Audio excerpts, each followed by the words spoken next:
everyone and welcome back to our channel. সুন্দর একটা weather, চারিপাশ হলুদ পাতায় ভর্তি, অপূর্ব সুন্দর লাগছে। শুরু করছি ভিয়েনার আরেক দিনের ব্লগ, নেক্সট ডে। অটমে আসার অনেক সুবিধা রয়েছে, একটা সুন্দর ওয়েদার থাকে, এত ভালো চারিপাশ কালারফুল থাকে।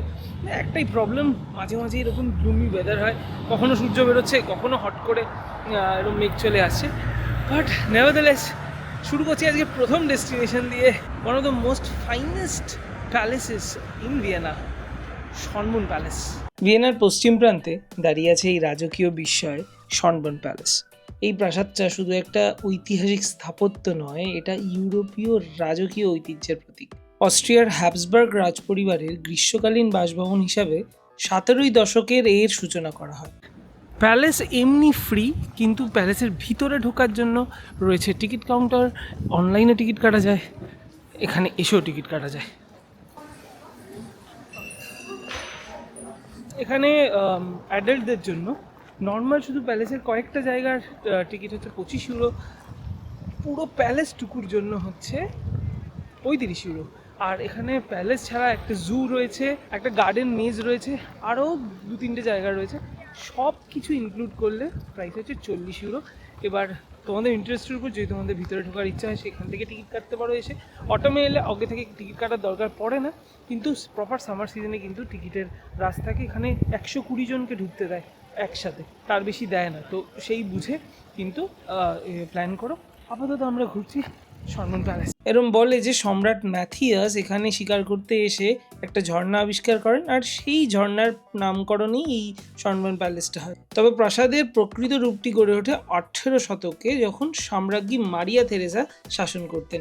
তিনি ছিলেন ইউরোপের অন্যতম শক্তিশালী নারী শাসক, এবং তার অনুকরণেই এই প্রাসাদটি বর্তমান রূপটা পায়। এর ভিতরে রয়েছে বিশ্বের প্রাচীনতম জু, যার নাম হলো টিয়ারগার্টেন শনবুর্ন, এবং এটি সক্রিয় এবং আলাদা করে টিকিট কেটে শুধু এটাও কিন্তু দেখা যায়।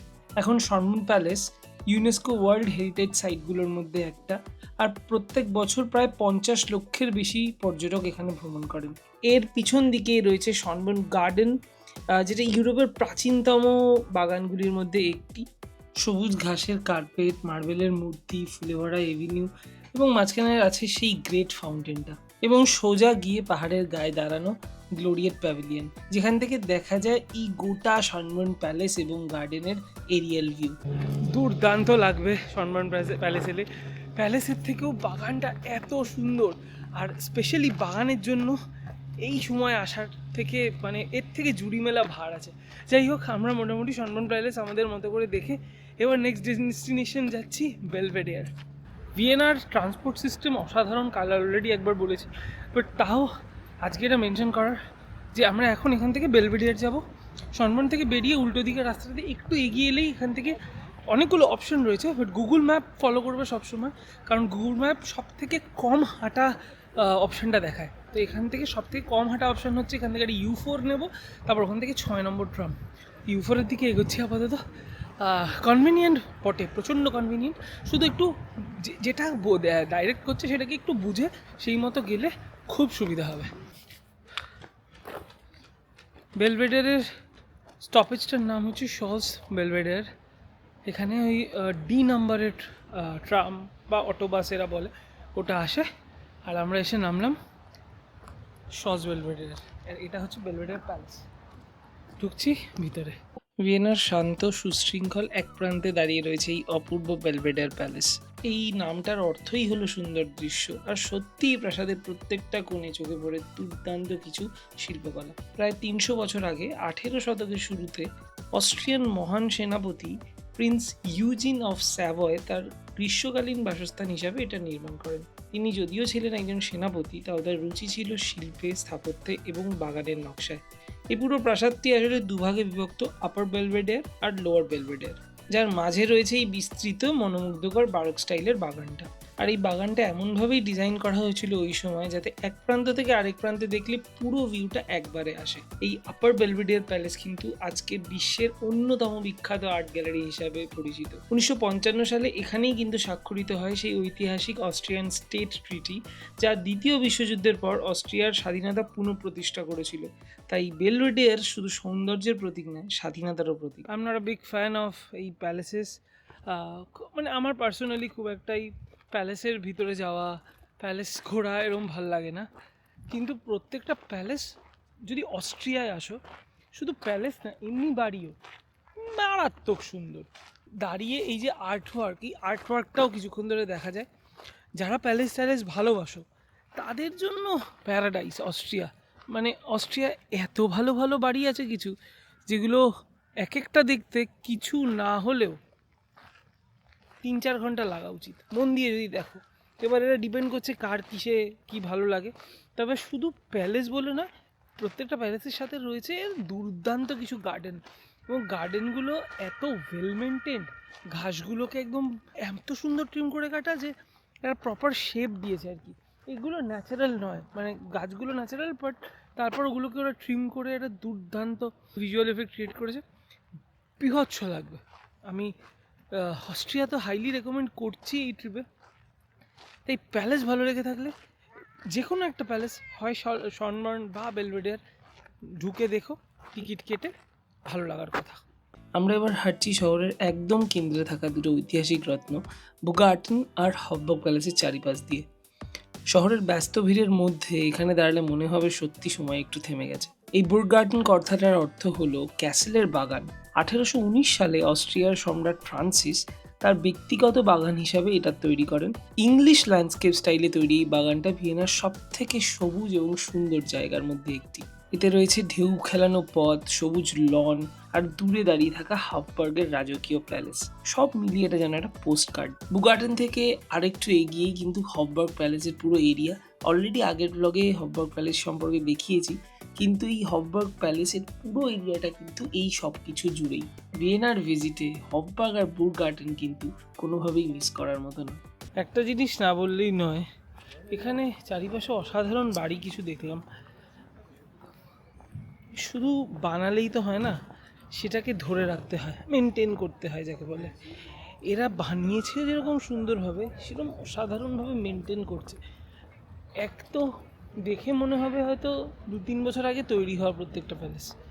তারপর আশেপাশে কোনো ময়লাও নেই যে চোখে মনে হবে এই বাবা জায়গাটা নোংরা। তার সাথে এত সুন্দর গার্ডেন, হেঁটে যাচ্ছি, শুধু রাস্তায় কিছু পড়ে থাকলে মানে গাছের পাতা, তাছাড়া কিচ্ছু নেই। এরকম জায়গায় আসলে পরিবেশটা ভালো থাকলে, সুন্দর তো সুন্দরই, কিন্তু তার সাথে পরিবেশটাও যখন ভালো হয় তখন সেটা আরও ম্যাগনিফাই হয়ে যায় আর কি। হফবার্গ ঘোরা হয়ে গেলে ভিয়েনায় একটা খুব ফেমাস ডেজার্ট পাওয়া যায়, যেটাকে বলে শ্যাশারটর্টে। দুটো রেস্টুরেন্ট আছে, মানে ক্যাফে আছে, যাদের মধ্যে এটা নিয়ে একটা ঝামেলা ছিল, মাঝে কেসও চলেছে অনেক দিন যে কাদেরটা অরিজিনাল। একটা হচ্ছে ক্যাফে শ্যাশার আর একটা হচ্ছে ডেমেল। তো হফবার্গের ঠিক উল্টো দিকে হচ্ছে ডেমেল। তোমাদের এটা উইশলিস্টে থাকলে কোনো একটা তো তোমরা খাবেই। ডেমেলের বাইরে দুপুর 3টের সময় লাইনটা দেখাচ্ছি। এটা বাইরের ওয়েটিং, ভিতরে একটা ওয়েটিং আছে, তারপর সার্ভ করতে যতটা টাইম লাগে। আর ভিতরের ভিড়টাও দেখে নাও, আর অনলি বিকজ অফ শ্যাশারটর্টে। তবে এখানে এসে যাদের শপিং করার ইচ্ছে তাদের জন্যও কিন্তু প্যারাডাইস এই স্টিফেন প্লাজ। আগের দিন রোববার এসেছিলাম বলে সেরকম দোকানপত্র খোলা ছিল না, কিন্তু এখন এই জায়গার সব দোকান ওপেন এবং এই জায়গাটা পুরোপুরি লাইভ। হফবার্গের ঠিক উল্টো দিকের রাস্তাটা থেকে শুরু করে সেই ঠিক স্টিভেন্স বেসিলিকা অব্দি যে মার্কেটটা, এটাই পুরো স্টিফেন প্লাজ। এই জায়গাটা জুড়ে রয়েছে পৃথিবীর সব থেকে বড় নামি দামি ব্র্যান্ডস এবং তাদের লেটেস্ট কালেকশন। যদি তোমাদের এখানে শপিং করতে হয়, এর থেকে জায়গার জুড়ি মেলা ভার।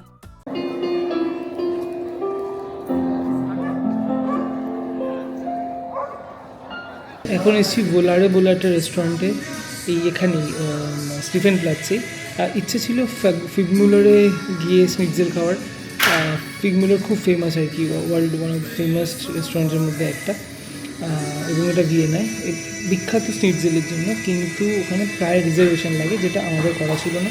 দুটো রেস্টুরেন্ট ওদের একটা একটায় আগে থেকে রিজার্ভেশন না করলে ফাঁকা থাকলে ঢুকতে দেবে না, আরেকটায় লাইন পড়ে, সেই লাইনটা বিরাট বড় লাইন ছিল, তো ওই জন্য আমরা ওটায় আর যাইনি।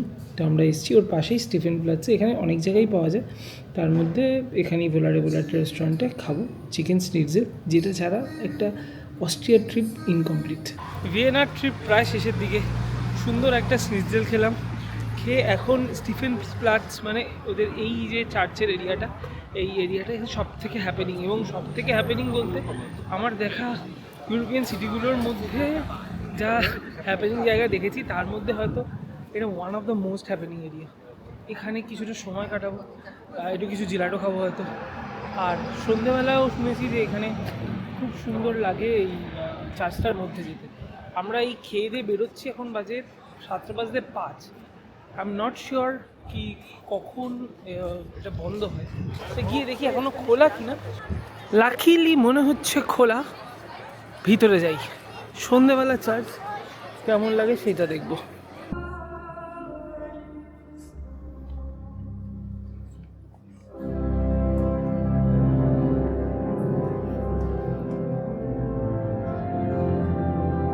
নর্থ টাওয়ারে যাওয়ার জন্য চার্জেস 7 ইউরো, আর অল ইনক্লুসিভ টিকিট 25 ইউরো। অসম্ভব সুন্দর কাটলো দুদিনই ভিয়েনা, এবং যা যা দেখলাম তোমাদেরও দেখালাম। কেমন লাগলো অবশ্যই আমাদের কমেন্টে জানিও। এখানেই ব্লগটা শেষ করছি, আর নিয়ে আসছি খুব শিগগিরই আমাদের ইন্সব্রুকের ব্লগ। দেখতে থাকো, সাথে থাকো, কিপ ওয়াচিং।